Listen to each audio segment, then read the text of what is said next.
tardes a todos. Agradecer a los organizadores por esta invitación, en particular a doctora Violeta Méndez Carlo.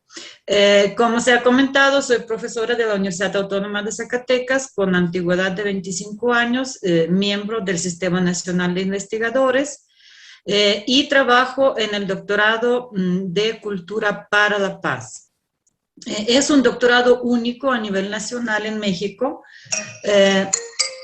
también por la cuestión de que estamos abordando precisamente la cultura para la paz desde una visión un poco distinta de lo que se acostumbra o de lo que se plantea en los documentos rectores de la educación o documentos públicos. Estoy refiriéndome a UNESCO, ONU, etcétera, etcétera.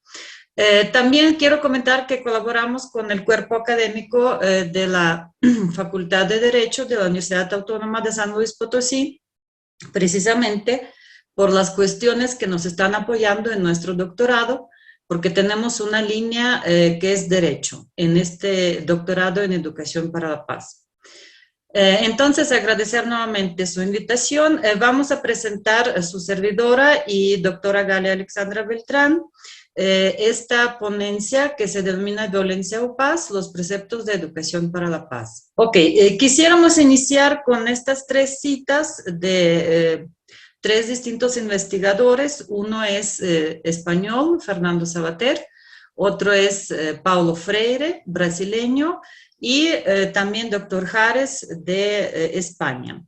Ellos comentan que la violencia no es un fenómeno maligno, sino un elemento de la condición humana que necesita ser atenuado razonablemente por el uso de impulsos no menos naturales de cooperación, armonía y ordenamiento pacífico.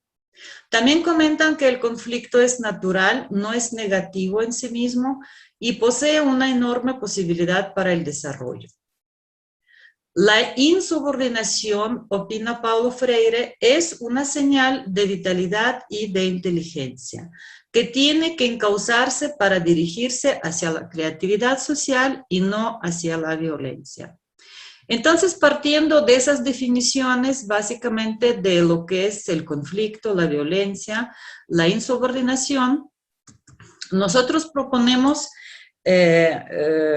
digamos, una visión en general de educación distinta de la que se acostumbra o de la que se maneja en los documentos rectores. Bueno, ¿por qué en general en el mundo hay tanta violencia, crueldad, intimidación, crimen? ¿Somos los humanos capaces de dominar los sentimientos de envidia, ira, rabia, furor, coraje, cólera, rencor hacia el otro?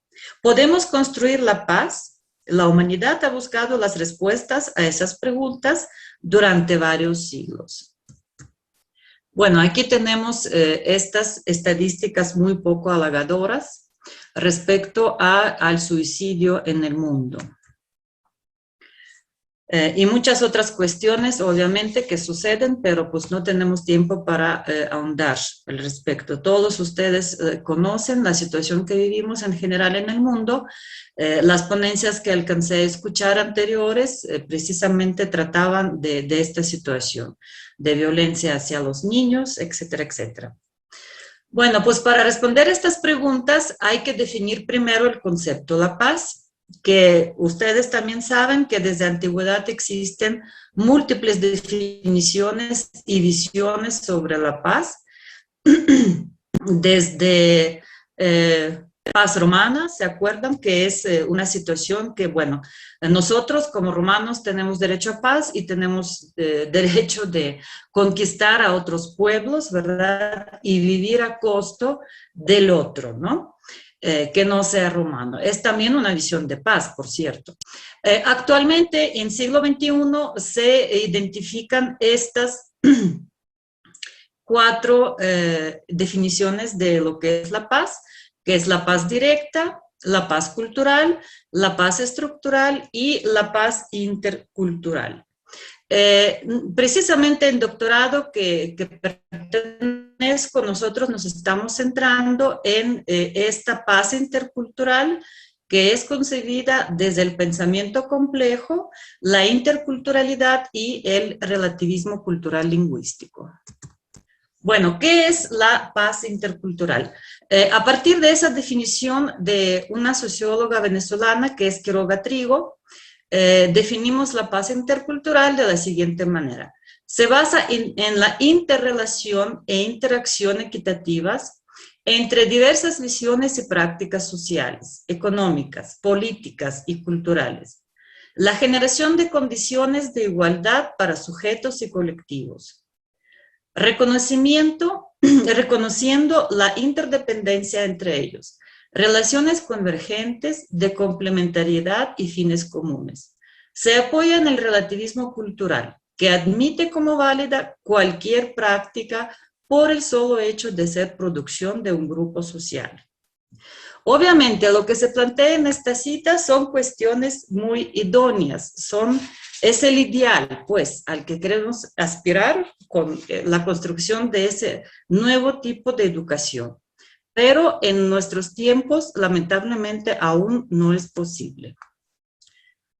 Y precisamente en esa diapositiva podemos observar que, bueno, nosotros nos encontramos generalmente a nivel internacional, a nivel mundo, en esa primera fase que se llama multiculturalidad. Aquí se presentan esas 3 estadías de desarrollo de la sociedad y la multiculturalidad se refiere a la existencia de varios grupos con códigos culturales diferentes que no necesariamente interactúan unos con otros o interactúan parcialmente, no equitativamente. Entonces, es donde encontramos nuestra sociedad en general occidental. En este momento, en siglo XXI, apenas estamos en este primer nivel. El que le sigue es pluriculturalidad, que significa reconocimiento de carácter heterogéneo de la sociedad en la cual los distintos actores tienen los códigos culturales diferentes. Y esta aspiración, este anhelo o lo que queremos construir con esta educación, con nueva educación, es la interculturalidad, que ya hemos comentado hace rato, que es la interrelación, interacción equitativas, pero no solamente entre diferentes naciones, sino incluso grupos sociales, económicos, políticos, etcétera. Bueno, la interculturalidad solo es posible desde un diálogo y se concibe como el acoplamiento de al menos 2 visiones o prácticas sociales. Por ejemplo, los adultos mayores y los jóvenes de hoy, ¿verdad? Son absolutamente distintas sus maneras de ver o de percibir el mundo. Perdón. Cada una de las cuales genera sus propios mecanismos de mantención y producción de diferencias. Para que la paz intercultural sea posible, debe de existir la aceptación mutua de estas distintas visiones o prácticas sociales y también algo muy importante que es proyecto común. Porque sí, ¿por qué vivimos en multiculturalidad? Porque sí convivimos, pero nunca cruzamos, digamos, no tenemos proyecto común, no interactuamos. La interculturalidad es la interacción, interrelación imparcial entre numerosos enfoques y experiencias sociales, políticas, etcétera, etcétera. Involucra una profunda renovación de la estructura dominante, que también es importante ese punto, para edificar una nación verdaderamente equitativa.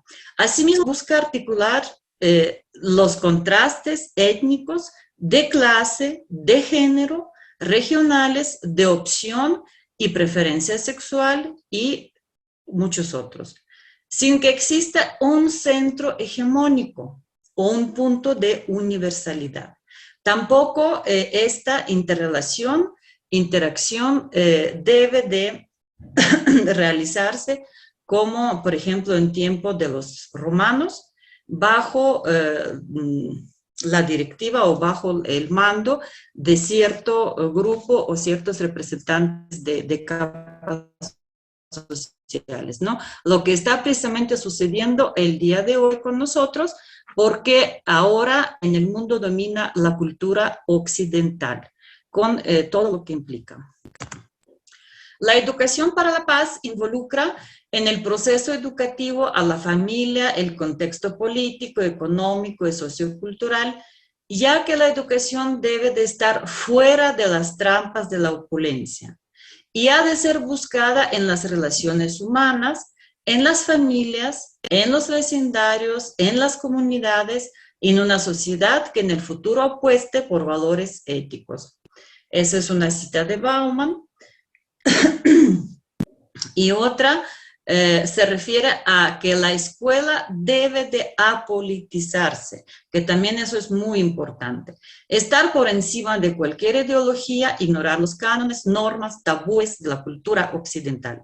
El capitalismo vigilante, que también lamentablemente estamos viviendo ahora, librarse de las imposiciones de la moralidad mojigata racionalista, comprender que el mundo circundante es complejo, no lineal, horizontal, flexible, asequible, valorar el azar, la incertidumbre, el caos, el desorden, la indeterminación y emergencia. Privilegiar la comunicación intercultural y una interacción equitativas donde el estudiante sujeto construya sus propios sistemas de ideas, conocimientos, teorías y aprenda a vencer los confines, o sea, transgredir los límites para conocer al otro. De ahí procede esta nueva visión. Como pueden observar, bueno, la visión tradicionalista, digamos, sobre lo que es la cultura de paz o que es lo opuesto a violencia normalmente, que bueno, la llamamos realista, pragmática, positivista u oficialista. Y bueno, están haciendo esta visión idealista crítica alternativa de lo que es la educación para la paz, la cultura para la paz, donde está pues implícita violencia precisamente como condición humana, que sí hay que más bien encauzarla hacia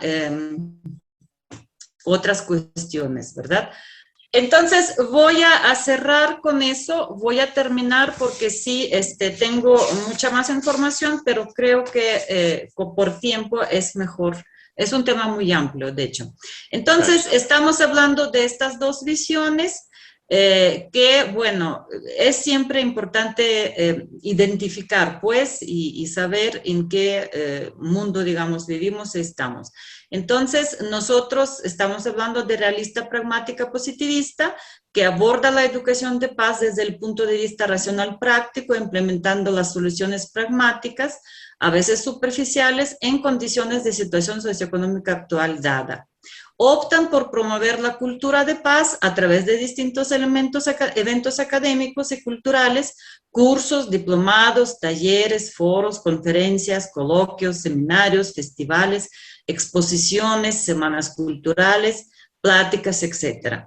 De hecho, comento que esos cursos a menudo son muy costosos y nos han salido de 20, 40 mil pesos por un curso para estar en curso sobre educación para la paz, cuyo fin básicamente es explicar a la población los efectos negativos del conflicto, de violencia y las bondades de vivir en paz, etcétera, etcétera. Usan ciertas pedagogías, esa es la realidad. ¿Qué estamos anhelando? ¿A qué estamos esperando con esa nueva educación? Idealista, crítica, alternativa. Buscamos elegir educación basada en el pensamiento complejo, la capacidad de establecer diferentes dimensiones con la realidad, la interculturalidad, el relativismo cultural que admite como válida cualquier práctica por el solo hecho de ser producción de un grupo social, la que considera el conflicto como parte indispensable del ser humano y sepa encauzarlo para crear el bien, entablar el diálogo y la negociación, la que involucra en el proceso educativo a la familia y a la sociedad. Les agradezco mucho, los invito a todos a nuestro doctorado que acabamos de iniciar y bueno, estamos a sus órdenes. Gracias.